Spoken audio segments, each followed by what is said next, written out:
ఆమెని చాలా కొద్ది కాలం నుంచి దగ్గరగా చూస్తున్నాను. మాతో మాట్లాడడం కన్నా మా వెనకున్నటువంటి అక్క చెల్లెళ్లతో మాట్లాడడానికి ఎక్కువ ఇష్టపడతారు. బియ్యం లంకలో మీరు ఎంతో ఉత్సాహంగా వచ్చినటువంటి మా అక్క చెల్లెళ్లతో మాట్లాడితే మీ ఆలోచనలు ఎలా ఉన్నాయో, ఏం చేస్తే మీ జీవితాలు వెలుగు నింపుతారో దాన్ని ఆమె పాలసీల్లో పొందుపరచడానికి ఆమె ఇష్టపడతారు.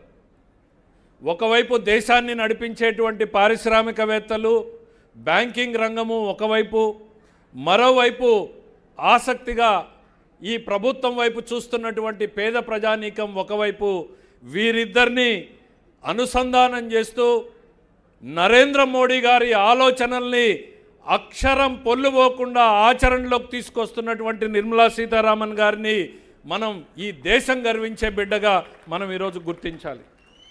కోవిడ్ రోజుల్ని ఒక్కసారి గుర్తు చేయదలుచుకున్నాం. ప్రపంచం తల్లకిందులైంది, కోవిడ్ వచ్చింది. ఇవాళ అందరూ నార్మల్గా ఉన్నాం.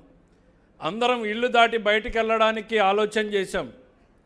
కానీ దేశంలో ఇద్దరు వ్యక్తులు మాత్రం ఈ దేశాన్ని నడిపించేటువంటి బాధ్యతను తీసుకున్నటువంటి నరేంద్ర మోడీ గారు పనిచేశారు. దేశం కుంగిపోకుండా మరింత ఎదిగేలా, నమ్మకం పెరిగేలా నడిపించడానికి మన నిర్మలా సీతారామన్ గారు కోవిడ్ సమయంలో చేసినటువంటి సేవల్ని దేశం ఎప్పటికీ మర్చిపోకూడదు.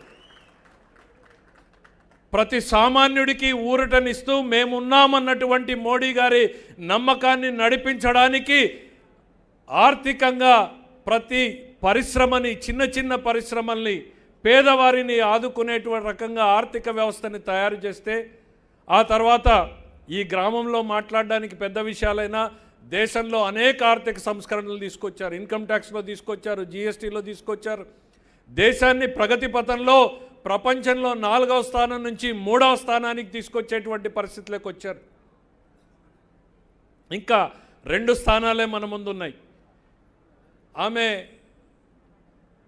దేశాన్ని నడిపించేటువంటి నార్త్ బ్లాక్లో నేను చూశాను ఆమెని. దేశంలో ఉన్నటువంటి ముఖ్యమంత్రులు, ఆర్థిక శాఖ మంత్రులు ఒక సమావేశం అయితే ఎంత గంభీరంగా నడిపిస్తారో చూశాను. పల్లెల్లోకి వచ్చినప్పుడు విద్యార్థులతో ఎంత చక్కగా కలిసిపోతారో కూడా చూశాను. తనలోని సహజ లక్షణాలు ఎలా ఉంటాయనేటువంటిది ఆమె నిజంగా పల్లెలో ఉన్నప్పుడే చూడగలుగుతాం. నేను అదే చెప్పాను, మాతో ఉండడం కన్నా మీతో మాట్లాడడానికే ఎక్కువ ఇష్టపడతారు. ఎందుకంటే మీ ఆలోచనలు, మీరు పడేటువంటి కష్టాలు. మా డాక్రా చెల్లెళ్ళు ఉంటారు. ఈరోజు 7వ తారీఖు వస్తుందంటే 7వ తారీఖు అప్పులు ఎట్లా కట్టాలి అని ఆలోచన చేయాలి. అవునా కదా అక్క? అలాంటి ఆలోచనల్ని ఎట్లా అధిగమించాలి, మీ అందరికీ ఆర్థిక భరోసాను ఎట్లా ఇవ్వాలి అనేటువంటి ఆలోచనతో ఉంది ఈరోజు ఈ రాష్ట్రం.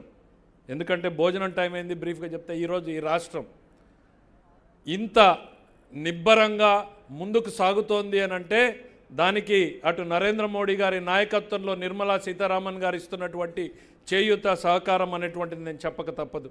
ఈ రాష్ట్ర ఆర్థిక శాఖ మంత్రిగా అధికారంలోకి వచ్చిన తర్వాత పుస్తకాలని చూస్తే నివ్వరబోయేటువంటి నిజాలు, మా బాధని, మా ఆవేదనని ఆమెకు చెప్తే ఆమె ఇచ్చినటువంటి మాటే మాకు ధైర్యాన్ని నింపింది.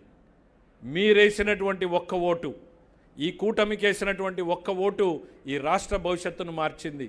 పోలవరానికి 15,000 కోట్లు, అమరావతికి 15,000 కోట్లు, స్టీల్ ప్లాంట్కి 12,000 కోట్లు, ఆర్స్లర్ మిట్టల్ లాంటి కంపెనీలు పెట్టుబడికి 1,00,000 కోట్లు, గూగుల్ లాంటి కంపెనీలు పరిగెత్తుకు వస్తున్నాయి. ఇవాళ తల్లికి వందనం వస్తూ ఉంది అన్నా, లేక ఉచిత బస్సు ఇస్తున్నామన్నా, గ్యాస్ సిలిండర్ ఇస్తున్నామన్నా, రోడ్లు వేయగలుగుతున్నామన్నా, లేకపోతే ప్రాజెక్టులు కట్టగలుగుతున్నాం, ఇరిగేషన్ కాలువలు తవ్వగలుగుతున్నామన్నా, మాకు మార్గదర్శకంగా నిలిచి నడిపిస్తున్నటువంటి నిర్మలా సీతారామన్ గారికి, ఈ రాష్ట్ర ఆర్థిక శాఖ మంత్రిగా నేను ఆవిడకి హృదయపూర్వకంగా ధన్యవాదాలు తెలియజేసుకుంటున్నాను. మేము వెళ్ళిన ప్రతిసారి మాకన్నా ఎక్కువగా మన గురించి అధ్యయనం చేసి మీరు ఈ రాష్ట్రంలో ఇవన్నీ ఇంకా ఎందుకు చేయలేదు అని అడుగుతారు. ఇదిగో మీ ఆర్థిక రుణభారం చాలా ఎక్కువగా ఉంది, మీరు ఎక్కువ వడ్డీకి అప్పులు తెచ్చారు, మీ ఆ వడ్డీల భారాన్ని తగ్గించుకోండి అని చెప్తారు. ఎలా చేయాలో మార్గదర్శకాన్ని సూచిస్తారు. ఇది నిజంగా మనం చాలా రేర్గా చూస్తాం. ఇవాళ నేను ఆమె గురించి చెప్పాలంటే పిల్లలతో మాట్లాడేటప్పుడు చూశాను. వాళ్ళ భవిష్యత్తును తీర్చిదిద్దాలనేటువంటి తపన. ఎక్కడో తమిళనాడులో పుట్టి పెరిగి మన రాష్ట్రంలో అడుగుపెట్టి కర్ణాటక నుంచి ఇవాళ ప్రజాప్రతినిధిగా ఎంపికై దక్షిణాది